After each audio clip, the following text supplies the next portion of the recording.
கிறிஸ்துவுக்குள் பிரியமான சகோதர சகோதரிகளே, இயேசு கிறிஸ்துவின் இனிதான நாமத்தில் உங்கள் அனைவருக்கும் என் அன்பின் வாழ்த்துக்கள்.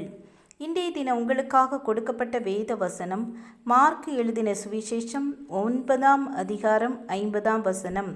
உப்பு நல்லதுதான். உப்பு சாரமற்று போனால் அதற்கு எதினாலே சாரம் உண்டாக்குவீர்கள்?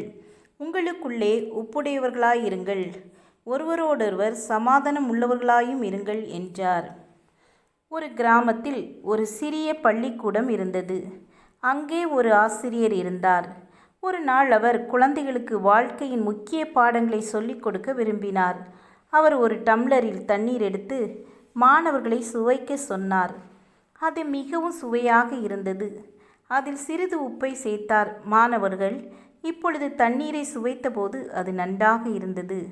ஆனால் அத்தண்ணீரில் அதிக உப்பு சேர்க்கப்பட்டதும் அது சுவைக்க முடியாத அளவுக்கு உப்பானது.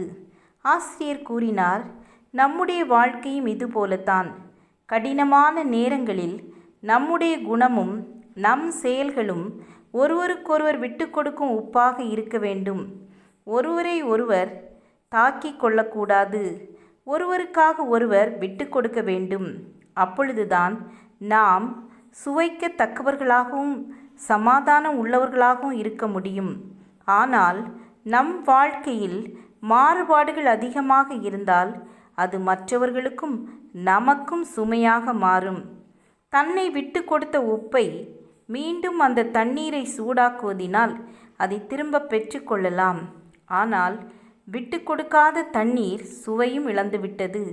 அதை மீண்டும் சுவையுள்ள தண்ணீராய் பெற்றுக்கொள்ளவும் முடியாது. உப்பு நல்லதுதான். உப்பு சாரமற்று போனால் அதற்கு எதினாலே சாரமுண்டாக்குவீர்கள்? உங்களுக்குள்ளே ஒப்புடையவர்களாயிருங்கள், ஒருவரோடொருவர் சமாதானம் உள்ளவர்களாயும் இருங்கள் என்றார். அதாவது நம் மனதில் உண்மையான நல்லெண்ணமும் பொறுமையும் உள்ளவர்களாக இருக்க வேண்டும். மற்றவர்களை மதித்து சமாதானத்தை ஏற்படுத்தும் போது நாம் இயேசுவின் குணத்தை காட்டுகிறோம். உப்பு எவ்வளவு சுவையாக தண்ணீருக்கு சுவையை தருகின்றதோ அதேபோல் நம் வாழ்க்கையில் சாந்தமும் அமைதியும் நிறைந்து இருக்க வேண்டும். இதுதான் உண்மையான கர்த்தரின் வழியும் மகிழ்ச்சியான வாழ்வின் இரகசியமாக இருக்கும். இவ்வாறு இயேசுவின் வார்த்தையின் வழியே நம் மனதில் உப்பு போல ஒரு சுவையை கொண்ட வாழ்க்கையை வாழ முடியும். நீங்கள் பிறருக்கு உப்பை போல இருந்து நீங்களும் சமாதானமாய் வாழுங்கள். பிறரும் சமாதானமாய் வாழ உதவியாய் காணப்படுங்கள். சமாதானத்தின் கர்த்தர் உங்களோடு கூட இருப்பாராக. ஜெபம் செய்வோம். அன்பின் பிதாவே, நாங்கள் எங்களுக்கும் எங்களோடு இருப்பவர்களுக்கும் சமுதாயத்திற்கும் சுவையுடையவர்களாய் இருக்க கிருபை தாருங்க. இயேசுவின் நாமத்தில் பிதாவே, ஆமேன் ஆமேன். God bless you.